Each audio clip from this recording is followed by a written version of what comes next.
నమస్తే.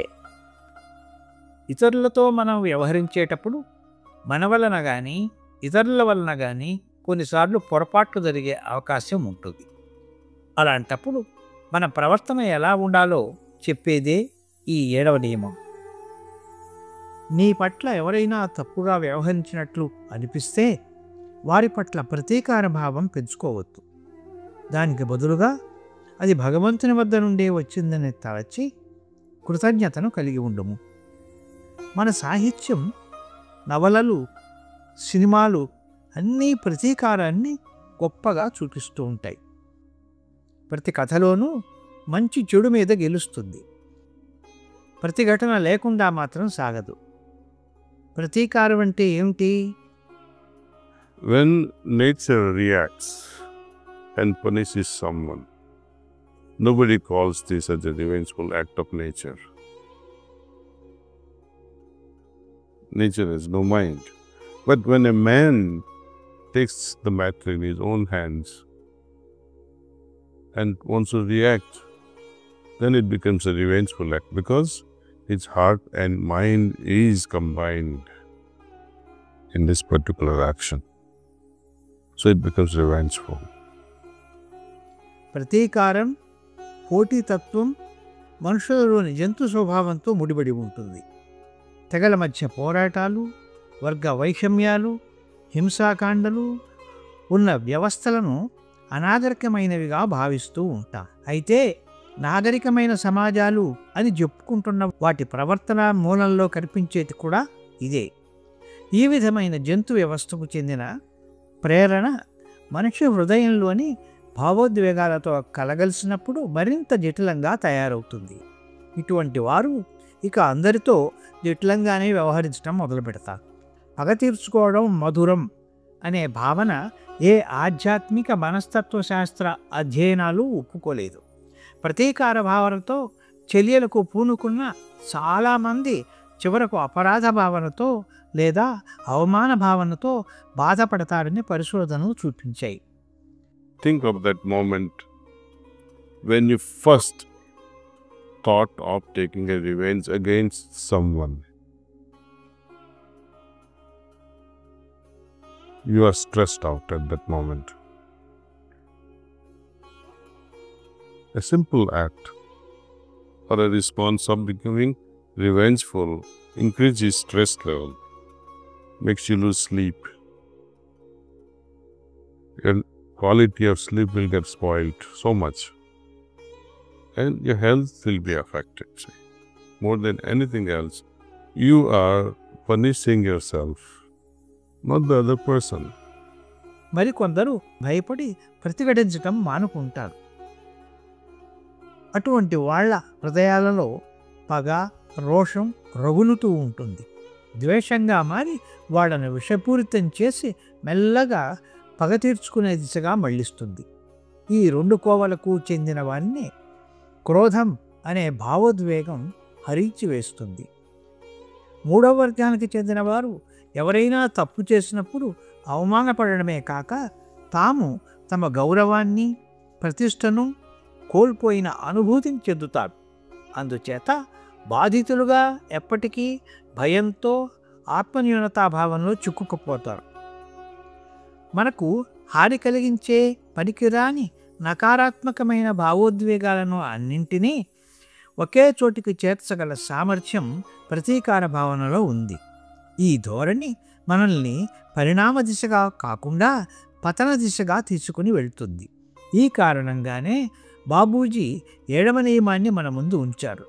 పగ తీర్చుకోవడానికి అంతగా బద్ధులవ్వాల్సిన అవసరం లేదని, పోటీతత్వంతో కూడిన జంతు ప్రవృత్తులను మనం దాటాలని ఆయన బోధించారు. కృతజ్ఞతాభావం అలవర్చుకోవడం ఒక పరిణామం చెందిన మనిషి ప్రతిస్పందన. ప్రతిఘటించే క్రియను ప్రకృతికి విడిచిపెట్టి గాయపరిచిన వారిని క్షమించమని అన్ని తత్వ మత సాంప్రదాయాలు మనకు చెబుతున్నాయి. కానీ మనం పోటీతత్వంతో కూడిన జంతు ప్రవృత్తులతో వ్యవహరిస్తున్నప్పుడు ఇది ఎలా సాధ్యం? Two scenarios can arise. Let's say the person who is accusing is very strong. He's your boss in the company. Would you take a revenge? Or you wait quietly. I'll do something one day. There is a hidden agenda, long-term agenda. It's like you are keeping that poison in your heart for a very, very long time. And when that boss becomes slightly weaker, you raise your hood and bite him, see? So there are two scenarios. I like you to ponder over the third scenario of pausing, waiting, and forgetting the whole thing, see? And learn lesson out of it. Not only you learn the lesson, but see if the situation can also arise so that the other person can also learn something out of it and you become friends. That will be a noble outcome of a situation, see. You become greater friends in the process. క్రమం తప్పని ధ్యాన సాధన ద్వారా మన అంతరంగంలో సహజమైన ప్రశాంతత సిద్ధించినప్పుడు దాంతో పాటుగా మనకు లభించే మానవీయత, కరుణ, ప్రేమ, ఔదార్యం, వినమ్రత వంటి లక్షణాలు మనలో ఉదయించినప్పుడు మాత్రమే ప్రతీకార భావనలను మనం విడిచిపెట్టగలం. ఎవరైనా మన పట్ల తప్పు చేసినప్పుడు సాధారణంగా నకారాత్మకంగా ప్రతిస్పందిస్తాం. అదేవిధంగా మనకెవరైనా మంచి చేసినట్లయితే మంచిగా స్పందిస్తాం. సానుకూలమైనది అనుకూలమైన స్పందనకు, ప్రతికూలమైనవి నకారాత్మకమైన స్పందనలకు దారితీస్తాయి. కానీ ప్రేమకు స్పందించినప్పుడు దాన్ని ప్రతీకారం అనరు కదా. అయినా సరే అది కూడా సంక్లిష్టతలు ఏర్పడడానికి దారితీస్తుంది. స్పందన నకారాత్మకమైనదైనా లేదా సకారాత్మకమైనదైనా మన హృదయంలో సృష్టించే సంక్లిష్టతలు మన చైతన్య క్షేత్రంలో ముద్రలుగా మిగిలిపోతాయి. We restrict our understanding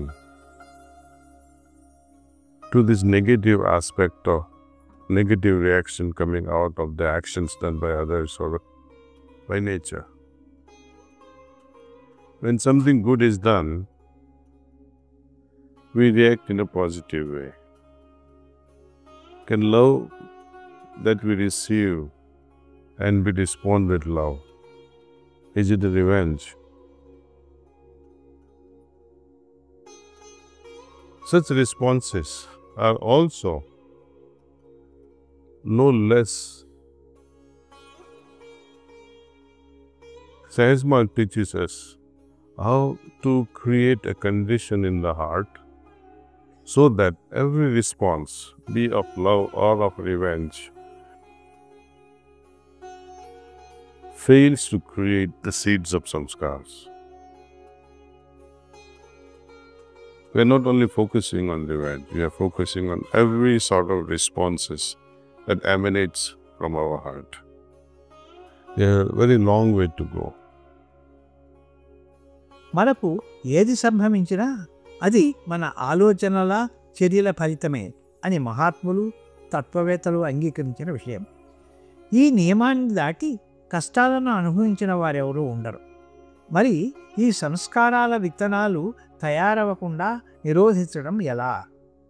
దీనికి పరిష్కారం ఆధ్యాత్మిక పరిధిలోనే ఉంది. ఆధ్యాత్మిక విజ్ఞాన శాస్త్రం ప్రకారం మన ఆలోచనల, చర్యల ఫలితంగా గతంలో మనం సృష్టించుకున్న సంస్కారాలు మన సూక్ష్మ శరీరంలో ముద్రల రూపంలో ఉంటాయి. అవి క్షయం అవడానికి మార్గం వాటి ప్రభావాలను అనుభవించడం మాత్రమే. ఈ ప్రక్రియనే భోగ్ అని లేదా కర్మ ఫలితం అనుభవించడమని అంటారు. ఆ ప్రక్రియలో భాగంగా మన సంస్కారాలు సృష్టించే ప్రకంపనలు, ఆ సంస్కారాల ఫలితాన్ని మనం అనుభవించడానికి దోహదపడే వ్యక్తులను, పరిస్థితులను మన వైపుకు ఆకర్షిస్తాయి. అప్పుడు మనకు కష్టాలు కలిగించవచ్చు. కానీ ఆ పరిస్థితులు సంస్కారాలతో సంబంధం గల మన మానసిక సంక్లిష్టతలను కూడా తొలగించి వేస్తాయి. అందుచేత వాటిని మన అభివృద్ధికి సహాయపడే కారకాలుగా అర్థం చేసుకున్నట్లయితే మనం వాటి పట్ల కృతజ్ఞతాపూర్వకమైన వైఖరి అవలంబించడం ప్రారంభిస్తాం. Letting go of things. Let go. Let go of desires, of getting even.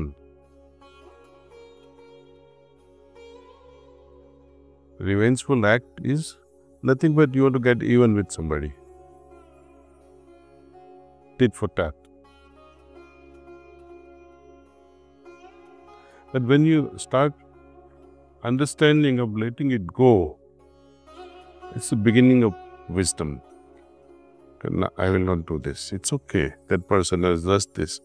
But to settle down with a peaceful heart and resolve that I forgive that person. I have a bigger heart. And when we do this, we'll let go and free up our heart. Be thankful to God for all that. Suddenly you will see so much of peace. Suddenly you will see the grace descending from heavens. As a result, you will feel expansion in your consciousness. Greater wisdom will engulf us at that time.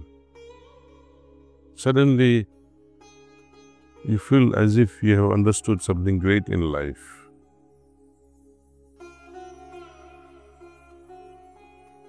Let us look at others with a sympathetic heart. Maybe there is a justification for their action on myself. Maybe I am wrong. Maybe I deserve this punishment. So let us pray, may God forgive me. ఆ విధంగా బాబూజీ మన పరిణామ బాధ్యతను మనకు బదిలీ చేస్తూ మనోస్థితిని కక్ష సాధింపు నుండి సాధికారతకు చేర్చారు. కొత్త సంస్కారాలు పోగు చేసుకోకుండా ఉండే జీవన విధానం మనకు అందించారు. నెక్స్ట్ ఎపిసోడ్లో ప్రవర్తనకు సంబంధించిన 8వ నియమం గురించి చెప్పుకుందాం. నమస్తే.